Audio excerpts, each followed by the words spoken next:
Hey everyone, just wanted to drop a quick video on the talk this weekend on Chris Rock's new uh, Netflix special, Selective Outrage. And um, first of all, I want to say this. I think with Chris Rock, listen, we need to understand that this may keep happening. What I noticed first is, and I get it, it's a news story. Anytime Chris Rock reacts to what happened last year, the infamous, let's just call it the slap heard around the world, I get it. It's a story. It's definitely something, it's something to talk about. But at a certain point, we have to stop being surprised that he's reacting. I see some people, it seems like some people are almost, surprised that he's still reacting to it, And I don't think everyone is, but I've noticed some of the, commentary and articles written seem to be, oh, he's clearly still upset or bothered. And I wanted to say, yes, just because there's no time limit on anger or healing or pain. It's not like, we know what that was a year ago. Time's up. He's got to be over it now. No, this could take a lifetime to get over this. Chris Rock may take the anger from this and pain to his deathbed. I'll just be blunt. He could take it to his deathbed. He may never get over this. And I will be, listen, something like that where you get hit, slapped in front of, well, the Oscars generally has about a billion people okay, worldwide watching it possibly. That's not something you get over in about a year. So let's just keep in mind that there may be more specials from Chris Rock. Chris Rock could release a special 8 months from now in November, and he could still be talking about it. So there's no time limit again on, and listen, he doesn't have to forgive Will Smith. He can if he wants, but that's his absolute right to not or to forgive, right? So it's up to him if he wants to, but I'm not going to judge him either way. If he does, wonderful for him if he feels it's helping him to heal.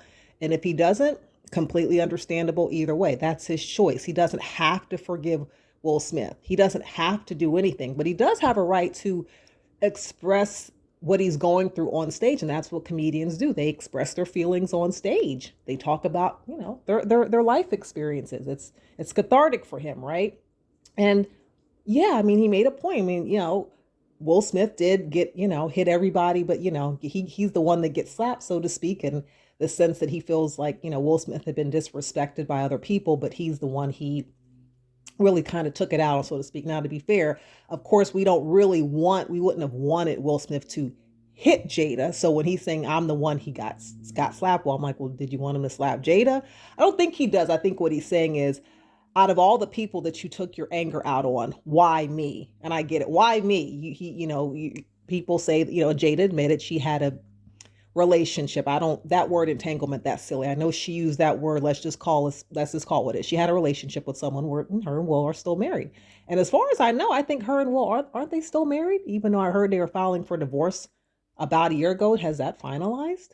But at any rate, some people feel like Jada, and him were having issues, and she admittedly had a relationship. That's what I'm going to call it, and with someone else, and maybe Will felt hurt or emasculated, and maybe he took out the anger on the wrong person. That's basically what Chris Rock is saying, and I get it. That's what happened. I wanted to say this too. I read something interesting that I know Will Smith about years ago actually had a book, an autobiography about his life growing up, and talked about the trauma that he experienced from watching his father, you know, beat the shit out of his mother, and her face being bloody, and watching that growing up and feeling like he needed to, as he got older, it was his job to be the man to step in and protect her, and like he has to protect women, and they kind of carried that trauma with him of feeling like he can't watch or let another woman get hurt in front of him and not do anything. But a lesser known talk, and I think people maybe have heard that over the years, about Will Smith has talked about his father and the relationship that they had, and that it was, unfortunately, was violent with his mother in front of him and his siblings. But I think a lesser known story, and Chris Rock had talked about this, oddly enough, I think right before the incident, happened last year at the Oscars. He had talked about where he had been picked on and teased a lot in school. And at one point, he something happened with someone messing with him, but at some point, from what I remember, he said that he went back or someone was picking on him and he beat him so bad that he didn't actually know if he was going to make it. He beat the hell out of him. And, Chris was wondering, was the kid going to die? It's something like, I think he had to be pulled off from him. But apparently this, bully was bullying Chris Rock for quite a while, I believe, and he almost killed him.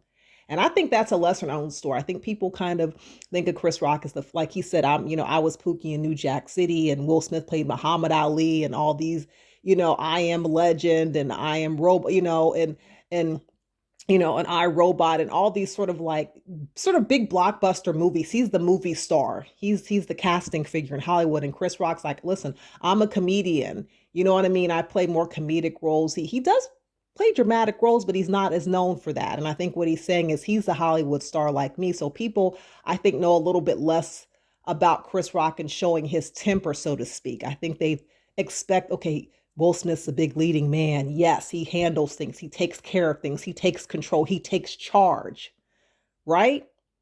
And so it's less known about Chris Rock showing any bit of real anger. But I think he said he went to therapy about that. And said he's been in therapy and he's talked about that to his therapist because he was teased a lot growing up. And I thought that was very telling. So to me, it was like he also has things just like Will Smith that he had dealt with in his past and where he was picked on a lot in a racial way, to the point where he said he thought the N word was his first name because all the Irish, the Italian, the Jewish kids, the German kids in Brooklyn, Bedford Stuyvesant, were calling him the N word. He thought his name was the N word Rock. That's how much he was, racially traumatized. So he's got a lot of trauma from his childhood as well that I thought a lot of people weren't quite completely, particularly the incident of him beating the bully up so bad, right? And that incident. So listen, we all have demons. It's just how we face and handle them. And oddly enough, on that one night, I think what was that, February, March, really a year ago now, you had two men that both had demons confront each other in the most unexpected way because Will Smith confronted his demon, and I think, and obviously, in my opinion, in the very wrong way and took it out on the wrong person. But it's interesting how sometimes two life paths converge like that with those two. So it's a crazy story all around. And I'll say there is no winner in this. It's one story that to be honest, I never quote took a side on. I never took a side. I always said in my opinion, it was wrong. Will Smith, what he did was wrong. It is assault. And if Chris Rock would have pressed charges, he would have had every right. He's fortunate that he didn't. But am I going to hold it over Will Smith's head forever till Will Smith passes away? No. Does Chris Rock have a right to do that? Yeah, he does. So, but does Chris Rock have a right to keep bringing it up? Yep. Does Will Smith have a right to try to go on with his career if Hollywood allows him? Mm-hmm.